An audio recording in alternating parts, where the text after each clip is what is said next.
Oi, tudo bem? Começamos agora o Conversando Evangelho, o estudo semanal do Evangelho segundo o Espiritismo, tradução de Guilherme Ribeiro. O estudo de hoje é o número 12, capítulo 2, Meu Reino Não É Deste Mundo, item de 4 a 6, A Realeza de Jesus. Em nome da Casa Virtual Luz Espírita Caville, agradecemos a presença de Marli, Maria Rita, Ney, Michele e Josimar. Pedimos para Marli realizar a nossa prece inicial. Boa noite a todos. Vamos serenar nossa mente, acalmar nossos corações, respirar lenta e profundamente. Vamos nos conectar com Deus. Mestre Jesus, agradecemos a oportunidade de estarmos juntos para iniciar o estudo desta noite. Nos dê, mestre amigo, condições de compreender, aprender e praticar os seus ensinamentos. Que os estudos dessa noite possam chegar a todos os corações necessitados do seu amor, assim como o nosso. Agradecemos o auxílio da espiritualidade amiga, que nos protege, intui e que cuida para que tudo transcorra bem. Pedimos proteção para o nosso planeta, conforto aos que perderam seus entes queridos, fé a todos que passam por provas e amor para todos nós. Que sejamos luz em todos os momentos e que possamos refletir sua imagem através dos nossos atos. Assim seja. Que assim seja. Obrigado, Marli. E para iniciarmos, Maria Rita, qual o conceito de realeza? Jesus é rei? Boa noite. A realeza de Jesus é reconhecida por todos os cristãos. Sabemos que os cristãos estão divididos em muitas religiões cristãs, mas todas elas reconhecem que Jesus é rei. Com isso, é importante perguntar que tipo de realeza os cristãos professam a respeito de Jesus. No passado histórico da humanidade, o rei era visto como o representante de Deus entre os homens. Seus desejos e vontades eram soberanas e deviam ser satisfeitas independente das consequências oriundas do seu querer. Os reis tinham permissão para se comportarem das maneiras mais bizarras possíveis, e tudo era visto pelos súditos como vontade divina, e ninguém podia contestar sua autoridade. Aqueles que se atrevessem a tanto era castigado com a pena de morte. No Evangelho de Lucas, capítulo 23, de 35 a 43, pode-se perceber que a realeza de Jesus era muito diferente do conceito de realeza deste mundo.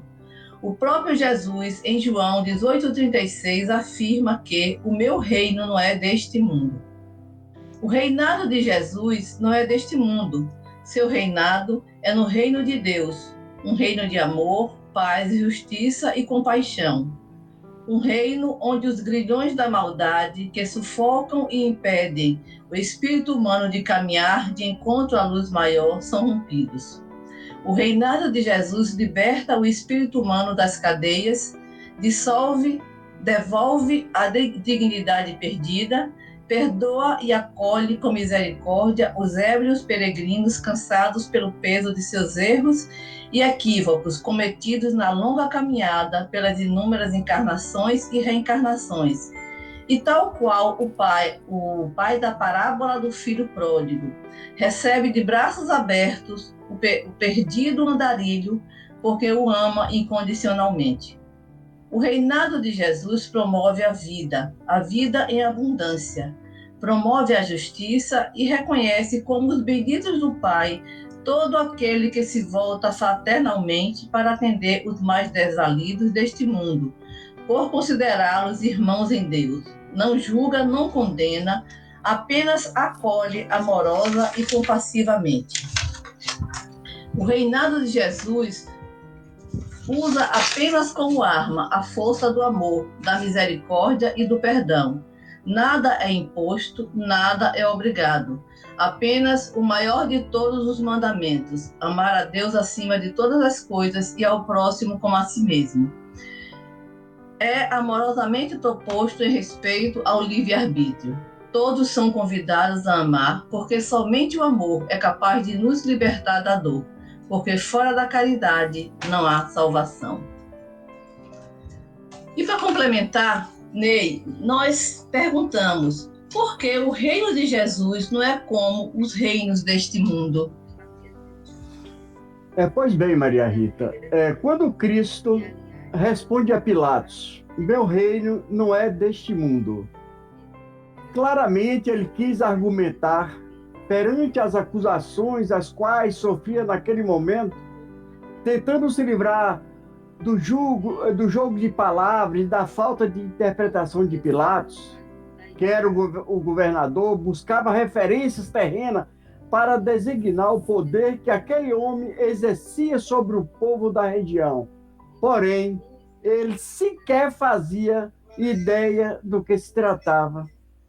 Jesus, de forma humilde, ele disse a Pilatos que não nasceu e nem veio a este mundo para exercer tal papel, mas sim de testemunhar a verdade. E quem fosse conhecedor dela compreenderia os desígnios de Deus. Para ele, a realeza terrestre é que sempre foi enaltecida pelos povos ao longo dos tempos, mas a dita realeza de Jesus era moral, não pertencia a ninguém, era moral. E Jesus disse que seu reino não era deste mundo. Ele quis dizer que o nosso mundo físico é muito voltado para as coisas materiais, ou seja, do nosso ego. E ele ensinou que nós devíamos buscar primeiramente as coisas do reino dos céus, que a traça não come, que a ferrugem não corrói e que o ladrão não rouba. Mas ele jamais quis dizer que o nosso mundo físico estava perdido para sempre, mesmo ainda que ele por isso teria abandonado ou deixado de amá-lo. Uma das maiores razões para não ser como os reinos do mundo é que ele não é estabelecido por meio de disputas de partidos, de trocas de interesses, de favorecimento de poderosos, para obtenção de apoio político, para a manutenção do governo, do apoio das armas de militares para seguranças, diante de ameaças externas e internas, enfim, por uma multiplicidade de razões que não encontram respaldo na paz, na justiça, na verdade e amor. Por isso, dizia Jesus, meu reino não é deste mundo. Refere-se ao reinado da simplicidade, da moral elevada, da fraternidade. Não apenas esses de poderes temporais da matéria, que mesmo numa existência que ele explica que vê quedas desastrosas de impérios fortíssimos, tais como o de Roma, consola-nos a ideia da vida futura, a fé inabalável que nos fortalece no sentido de preocupar-nos com as nossas atitudes morais mais elevadas perante a humanidade. Não sendo corruptos, pagando os impostos de maneira correta, compreendendo os pobres e ricos, não querendo levar vantagem sobre nada. Lembremos que Jesus, com esses ensinamentos, não quis dizer que deveríamos distribuir a riqueza e sermos todos pobres. Não, absolutamente não. O que ele preconizou foi a utilização fraterna e justa de todos os recursos postos a serviço da humanidade, por Deus nosso Pai. Sendo assim, vale a reflexão sobre a frase: meu reino não é deste mundo.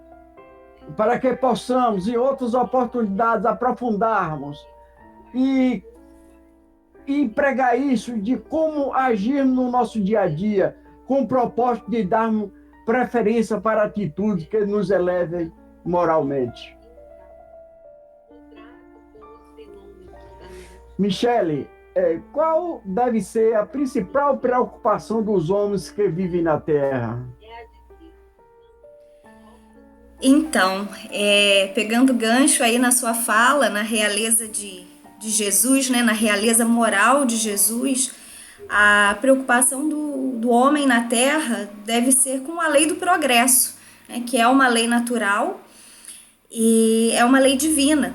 A gente nasce pequenininho, se desenvolve, cresce, vai trabalhar, enfim. A gente já começa na lei do progresso desde o ventre lá da nossa mãe. A Joana de Ângeles, ela fala que todos nós nascemos e renascemos assinalados pelo compromisso do progresso. O processo evolutivo impõe a necessidade de crescimento íntimo. As leis morais, elas já estão dentro de nós, porque nós já reencarnamos, né, diversas vezes. Por mais que a gente teime em não progredir, a gente está aqui progredindo. Precisamos lembrar que essa encarnação atual é a nossa melhor encarnação. É aquela que nós temos a chance de, além desse progresso todo intelectual, da ciência, da medicina, da engenharia, a gente precisa evoluir moralmente. O Espiritismo prega isso o tempo todo, e as religiões, de modo geral, também, né? A reforma íntima. Sem a reforma íntima, sem a evolução moral, a gente não evolui. O homem, ele quer construir casa em Marte. Eu costumo falar, ele vai arrumar a confusão lá, gente. A gente precisa primeiro aprender aqui, vamos ficar quietinho aqui, evoluir aqui, para depois querer ir para Marte. Mas o fato nós temos uma pleiade de espíritos intelectuais na Terra agora, muito grandes, talvez sejamos esses também, né? Vamos ser otimistas, que nós somos pessoas inteligentes e estamos evoluindo, mas que são realmente acima da média, mas que a evolução moral ainda engatinha. Então, por isso, estamos todos aqui. Sócrates, ele já dizia: conhece-te a ti mesmo. E a gente só consegue melhorar se a gente tem a humildade de reconhecer as nossas falhas, de ser humilde, não ser egoísta. Porque uma das coisas que mais atrasa a nossa evolução moral é o egoísmo, porque é tudo meu, é tudo para mim, eu sei de tudo, quando na verdade a gente não sabe absolutamente nada. Quanto mais a gente estuda, como disse Sócrates, só sei que nada sei.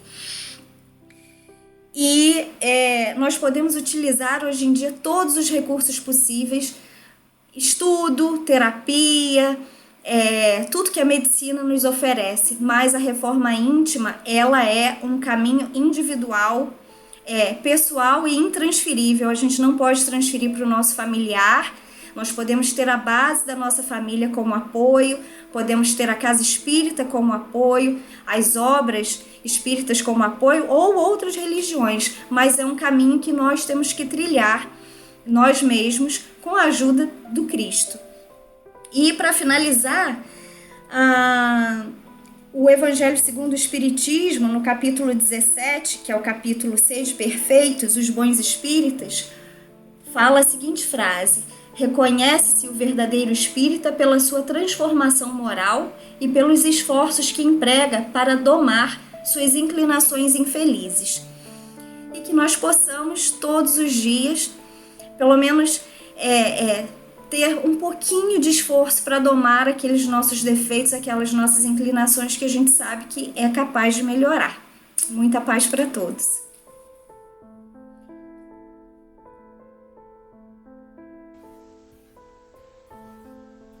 E dando continuidade à nossa conversa, né, eu trago aqui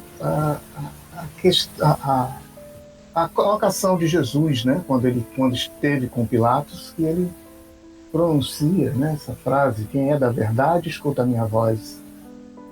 Complementa exatamente o que a Michele acabou de falar, né? Jesus compreendia mais do que todos que aquela humanidade presente naquele momento não estaria preparada para absorver toda a mensagem, todo o conteúdo que ele trazia. Nós podemos dizer que ainda hoje nós ainda estamos decifrando esse código que Jesus deixou para nós, né? Todo dia a gente lê o Evangelho e se depara com novos ensinamentos. Parece até que a gente nunca leu o Evangelho antes. Então, ainda naquela época, Jesus já reconhecia isso. Então, por isso ele diz que quem é da verdade escuta a minha voz, né? Quando Pilatos praticamente pede a ele que o ajudasse a não condená-lo, né? Para salvá-lo.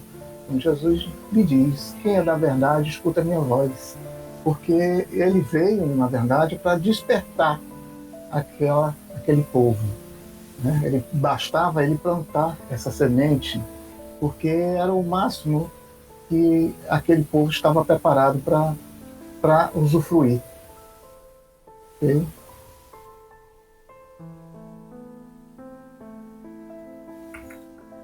Bom, coube a mim o estudo da questão 619 do Livro dos Espíritos, né? Pergunta se todos os homens facultou Deus os meios de conhecerem sua lei. Então, para responder essa questão, eu vou falar sobre a lei de Deus ou a lei natural. A lei natural ela é reflexo da lei eterna de Deus, impregnada na natureza humana. É imutável, assim como Deus também é imutável. Apenas pode dizer que nem sempre a humanidade esteve em condições, como o Josimar também estava falando, né?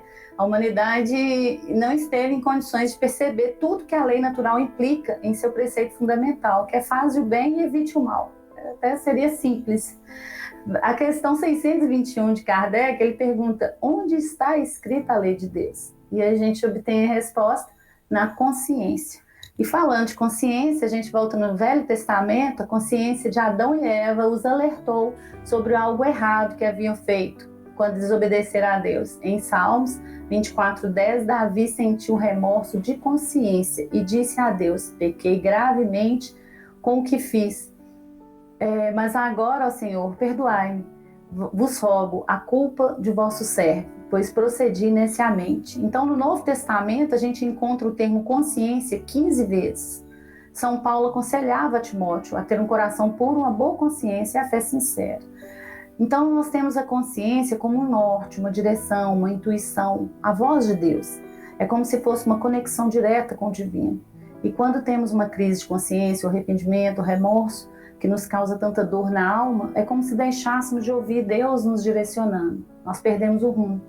E essa crise vem de uma ruptura, né, entre o ser e o divino. Santo Agostinho já advertia: a tudo podeis fugir, ó homem, salvo da tua consciência. Enfim, a consciência moral vem a ser o julgamento íntimo pelo qual reconhecemos que tal atitude é conforme a lei de Deus ou moralmente lícito, ou reconhecendo que é incompatível com a lei de Deus ou moralmente ilícito.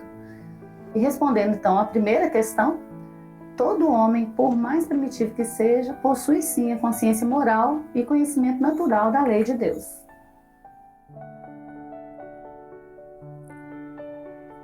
Obrigado, Marli. Excelente a sua resposta.